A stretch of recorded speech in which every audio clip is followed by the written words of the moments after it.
नमस्कार, पाहूया आज दिवसभरातील ठळक घडामोडी फक्त आपल्या शिवराज न्यूज या चॅनलवरती। जर तुम्ही नवीन असाल तर आजच आमची चॅनल लाईक करा, शेअर करा, सबस्क्राइब करा आणि पाहूया या बातमीचा सविस्तर वृत्तांत। शिवसेना पक्षप्रमुख उद्धव ठाकरे व शाहू महाराज यांची न्यू पॅलेस येथे भेट। कोल्हापूर लोकसभा निवडणुकीसाठी महाविकास आघाडीतील तिन्ही पक्षांनी शाहू महाराज यांना उमेदवारी दिली। अखेर शाहू महाराजांनी काँग्रेसकडून निवडणुकीच्या रिंगणात उतरणार असल्याचे स्पष्ट केले।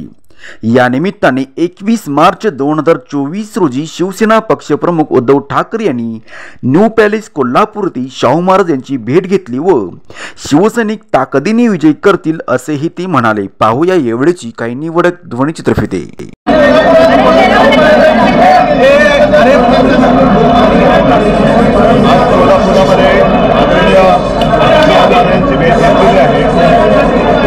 तुम्हाला आणखी काही सांगण्याची आवश्यकता नाही।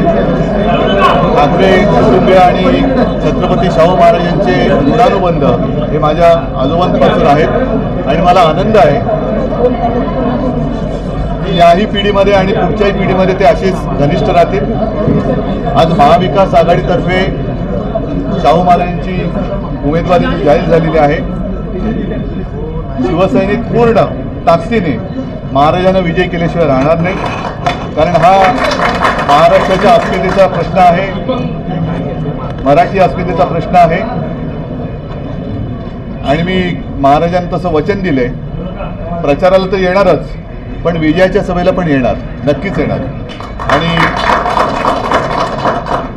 नुसतं एवढं बोलून नाही थांबलेलो, कारण मी माझाही स्वार्थ साधलेला आहेच। महाराजांकडनं पुढच्या संघर्षात जो आम्ही लढतोय, आपण सगळे लढतोय, त्याच्यासाठी विजय मिळावा म्हणून आशीर्वाद सुद्धा घेतलेले आहेत। त्यांचे आशीर्वाद घेऊन मी पुढे निघतोय। याच्यात लपून ठेवण्याचं काही नाही, जे काय ते आमचं जगजाहीर असतं। आज मला खरंच मनापासून आनंद वाटला। माननीय शिवसेना प्रमुख होते मला वाटतं 97-98 साली, त्यानंतर आज मी इथे आलेलो आहे आणि यापुढे सुद्धा येत राहील।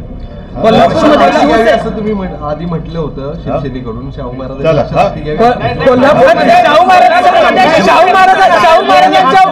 महाराजांच्या उमेदवारीमुळे महाविकास आघाडीला किती हत्तींचं बळ मिळालं असं वाटतंय? कारण अशा पद्धतीचे उमेदवार मिळणं खूप गरजेचं होतं आत्ताच्या राजकीय परिस्थितीमध्ये। या सगळ्या गोष्टी प्रचार सभेत मी बोलेन।